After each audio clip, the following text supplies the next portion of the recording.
the ultimate guide. Just click this link, https docs.google.com. Ito, click nyo lang po yan. Then, click na yung tatlong dot dito sa taas. Tatlong dot. Click, then open in Samsung or open in Chrome. Sa iPhone, open in Safari. So, open. Tapos, i-login nyo lang yung Gmail nyo. Tapos, ayan, nakita nyo na yung ultimate access. So, if mas mabuti if meron kayong app sa Docs, Gdocs.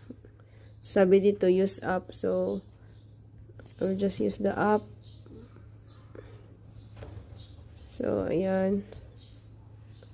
So, ayan, na-open ko na po. So, dito, makikita nyo yung mga tutorials. So, ito muna yung papanoorin nyo po. Ayan po. God bless.